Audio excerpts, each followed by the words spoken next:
Já estamos de volta com o seu programa Estilo de Vida e para o bom desenvolvimento da mente e do corpo, os idosos têm utilizado, além de outras atividades, a dança como opção. E a nossa equipe foi conferir de bem pertinho. Onde será que a nossa repórter Isabelle Lima está? Bom dia, Isabelle! A Nádia, vamos mexer o esqueleto. Hoje conversando um pouquinho sobre a dança de salão, que é uma modalidade que tem invadido esses idosos. Eles que já têm praticado há algum tempo. Hoje nós vamos conversar com o professor deles, o professor de dança Douglas Rosa. Tudo bom, Douglas? Tudo bem. Olá. Vamos começar conversando sobre a dança de salão. O que é a dança de salão? Bom, a dança de salão é mais conhecida como dança social. Toda manifestação acompanhada de música que pode ser feita no contexto social. Então, se você faz a sua dancinha do seu jeito, pega a sua parceira e leva para um salão, não importa a forma como você está dançando, se está certo ou se está errado. Com certeza é dança de salão. Para todos os públicos, essa dança é trabalhada da mesma forma? Não, cada público tem uma maneira específica. Os passos basicamente são os mesmos, mas a forma de abordagem, os cuidados são diferentes. E esse público nosso aqui, ele é um público muito carinhoso, que eu gosto muito de trabalhar. Então tem um jeitinho, uma abordagem diferenciada para trabalhar a dança de salão com os idosos, né? Eu percebi, a gente já deu uma treinada antes, né, gente? Que eu não sou boba nem nada e eu não vou pagar mico aqui na frente de vocês. E eu percebi que primeiro a gente faz os passos sem a música, para pegar os movimentos, né, de uma forma mais fácil, e depois ele acrescenta a música e aí a gente já faz de uma forma mais evoluída, vamos dizer. Então isso é já uma estratégia para trabalhar com esse público. Sim, primeiro a gente ensina a movimentação, explica para eles como funciona, qual é o ritmo, qual a batida, a forma de pegar, a forma de conduzir. E depois nós colocamos a música e fica bem mais fácil deles acompanharem dessa forma. Nós estamos na Semana do Idoso, então assim, o que você acredita que é a importância, qual a importância você acredita que essa atividade tem para esses idosos? A dança de salão especificamente, ela trabalha músicas que normalmente eles ouviam e dançavam quando eram mais jovens. Então o jovem de hoje em dia, ele ouve muita música que dança solto, muita batida, funk, discoteca. Então o idoso, a pessoa que hoje tem 60 anos, de 60 anos para lá, ouvia muito bolero, ouvia muito forró, machixe, músicas que são próprias para dançar dança de salão. Então é um ritmo muito fácil de abordar com o idoso, por ser uma coisa muito próxima da infância deles, do que eles faziam a vida toda. Então, com certeza, qualquer coisa que você proponha para o idoso relacionado com dança de salão é sempre muito bem aceito. E eu percebo que tem muito essa troca de olhar, né? Uma coisa muito realmente a dois, é o par. Então existe aquela conexão e talvez o social esteja incluído nisso. Sim, e a conexão é importante para tudo. E um dos maiores critérios que a gente trabalha aqui com o idoso é a questão da socialização. E a dança de salão, ela trabalha muito facilmente isso. Então, obrigatoriamente, para você praticar a dança de salão, você tem que ter contato com outra pessoa. Então, isso facilita a conversa, facilita a abordagem, facilita o contato de duas pessoas. Podem até ser desconhecidas, mas elas passam a se identificar uma com a outra, a se conhecer melhor através desse contato com a dança de salão. Fora a troca dos pares, que a gente percebe que nós não ficamos fixos a um par. A gente está sempre trocando de par e aí consegue conhecer outras pessoas através disso, né? Sim, com certeza. Nós tentamos trabalhar a dança de salão como se fosse uma atividade como qualquer uma outra e sem muito envolvimento, deixando a sexualidade de fora, apesar dela estar incluída em tudo. Mas nós fazemos a dança de salão mesmo como uma manifestação artística e nós colocamos para o idoso que ele tem que trocar de par. Porque um dos objetivos da dança de salão é a socialização. Então, quanto mais pessoas você dançar, melhor. Porque vai conhecer uma condução diferente. Você vai dançar com um baixinho, com uma pessoa mais alta, com uma pessoa que conduz mais forte, outra mais fraca. Então, isso vai ajudar em muito para o aprendizado na dança de salão e para a socialização do idoso. Existe alguma contraindicação? Não, nenhuma contraindicação. Se você consegue chegar aqui andando, você com certeza consegue fazer dança de salão. Mesmo que seja andando com dificuldade, dá para fazer dança de salão. Então vamos lá, né? Eu volto com vocês aí no estúdio, mas continuo aqui tentando desenvolver minha habilidade com a dança de salão. Vamos, Douglas? Vamos, agora.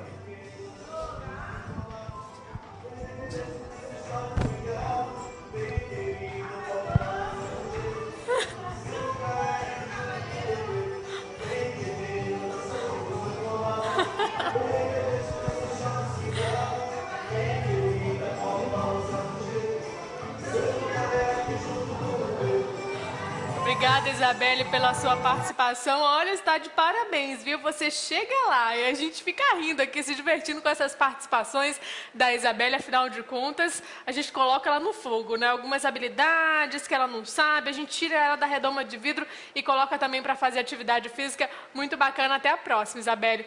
Mas como ela falou a respeito da Semana do Idoso, realmente, dia 1º foi comemorado o Dia Nacional do Idoso. E durante toda essa semana, nós vamos abordar diversos temas, dentre eles, a alimentação. E olha só, ao longo da vida, o nosso organismo vai ficando mais lento para absorver e usar alguns nutrientes. A osteoporose é uma doença, uma das doenças mais comuns em pessoas idosas, também alterando as necessidades nutricionais consequentemente.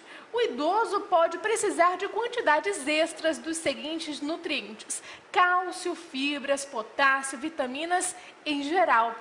E para falar mais sobre este assunto, nós estamos trazendo aqui pela primeira vez no programa Estilo de Vida o nutricionista David Reis.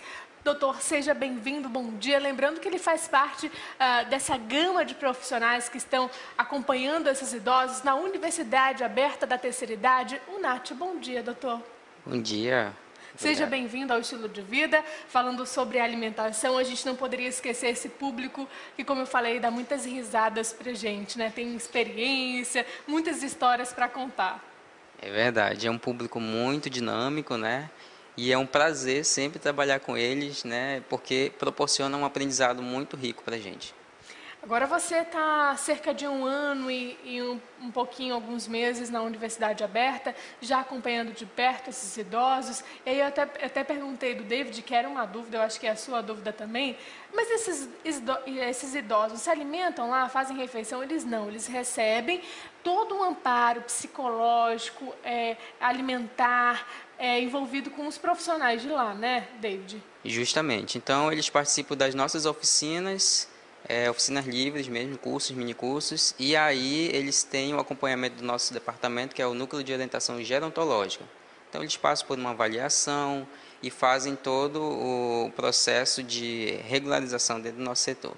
E aí acompanham com nutricionista, com psicólogo e outros profissionais. Agora, como eu falei, ao longo da nossa vida, o nosso organismo vai ficando um pouco mais lento, né? E a gente precisa adaptar até mesmo essa questão da alimentação para que ele tenha um bom funcionamento, para que a gente não fique com deficiência de cálcio, de potássio, de vitaminas. E aí a nossa pele, a gente vai sentindo esses efeitos na pele, no cabelo, no funcionamento também do intestino, em tudo interfere, né, David? É verdade. Então, as mudanças fisiológicas, né, a gente não tem como evitar isso, né? E principalmente do trato gastrointestinal, a começar da boca, né? Muitos idosos vão perdendo os dentes e aí fica difícil fazer todo o processo de mastigação e aproveitar pelo menos 80% dos nutrientes que entram pela boca. Agora, para que a gente entenda um pouquinho do que significa esses termos que eu falei, cálcio, potássio, entre outras vitaminas também, eu vou pedir para a nossa produção colocar no ar a nossa tela interativa número 2, que vai trazer para a gente esses tópicos, porque até então a gente conhece, mas não muito, viu, David? A gente vai tentar explicar. Vamos lá. A respeito do cálcio, o que ele faz? Ele previne a osteoporose e mantém os ossos saudáveis. Então, ele é de fundamental importância na alimentação, né, David? Com certeza. E na terceira idade a gente tem um aumento da necessidade de cálcio, né, em virtude das perdas que começam a partir dos 35 anos. E o problema é que a gente não consegue, muitas vezes, atingir essa recomendação de cálcio, né, através da alimentação, e aí a gente precisa suplementar. E essa suplementação ocorre de que forma? Bom, a gente faz uma avaliação nutricional, né, todo o histórico de alimentação do paciente, e a gente verifica lá as deficiências. E aí a gente calcula a necessidade, né, de forma suplementar, com esses nutrientes são em forma de cápsula, então em forma de pó, geralmente em cápsula, né? E aí a gente complementa a alimentação desse paciente. Lembrando que é importante a gente falar que existem alguns alimentos que ajudam na absorção desses suplementos, né? Dessas cápsulas, por exemplo. Então, um completa o outro, é importantíssimo. Justamente. E o cálcio, né, a gente nunca suplementa, ou então até mesmo de forma alimentar, junto com o ferro, porque eles competem entre si. Então, tem que ser separados. Assim, você, por exemplo, lasanha de carne, né? A gente tem lá um molho à base de leite, né? De creme de leite, e tem a carne, né? A carne tem ferro, então o corpo ele vai entender o quê? Ele vai precisar de um deles. Então ele vai fazer um esquema de, como se fosse prioridade. Ou é o ferro ou é o cálcio. Os dois não podem entrar juntos. Não pode. Então a gente tem que ter cuidado com isso também, porque além da lasanha existem outras preparações que acontecem a mesma coisa, e aí que a gente vê vários casos de obesidade, que a pessoa tem uma quantidade de gordura muito elevada, mas pouca de vitamina, de cálcio, de potássio, entre outros nutrientes também, né? Porque só absorve um, não absorve o outro. Justamente. E a gente estava até falando aqui nos bastidores, quando eu te perguntei a respeito dessas necessidades que os idosos mais apresentam. O cálcio é uma delas que está assim no topo ou não? Sim, geralmente a gente começa a olhar o lado nutricional pelo cálcio. Ele é um dos mais importantes em virtude dessa perda, né? Essa perda fisiológica mesmo a partir dos 35 anos. E a gente observa mesmo que eles não conseguem atingir. E tem algumas dicas, né, que a gente dá de você pelo menos 2 vezes na semana fazer um frango com um molho, né, um molho à base de creme de leite, light, e também sempre acrescentar nas saladas queijo, né, além do leite, que também é uma boa fonte de cálcio. Então vamos para a nossa tela interativa. Nossa próxima opção, nosso próximo tópico fala sobre as fibras. Ela previne a constipação intestinal. Onde que a gente pode encontrar essas fibras? Olha, as fibras, né, é uma parte não digerível dos vegetais e elas são responsáveis por atuar principalmente no trato gastrointestinal inferior, né, o intestino grosso e o intestino delgado. As fibras, além de prevenirem, né, a constipação intestinal, elas previnem na terceira idade a diverticulite, que é uma doença muito comum, principalmente para quem não consegue consumir as fibras. O que é essa diverticulite? A diverticulite é uma inflamação de umas bolsas que ficam no intestino grosso, né? Então, quando não tem fibra, né, que a fibra que acelera, né, o trânsito intestinal, faz com que o bolo fecal fique aumentado para ser expelido. Essas bolsas elas ficam inflamadas com fezes, né, em virtude da falta de fibra. Então é importante, além de atuar no trânsito intestinal, prevenir também a diverticulite. Bom, David, a gente vai fazer uma breve pausa aqui no nosso bate-papo. Daqui a pouquinho a gente volta falando sobre a alimentação voltada para a terceira idade. Se você de casa já passou por essa situação, quer melhorar a alimentação da sua mãe, do seu pai, ou até mesmo da família como um todo, então manda pra gente a sua pergunta, o seu questionamento a respeito do nosso tema de hoje. Anota aí o nosso WhatsApp, 92 código de Manaus, 981 11 4512. A gente volta já.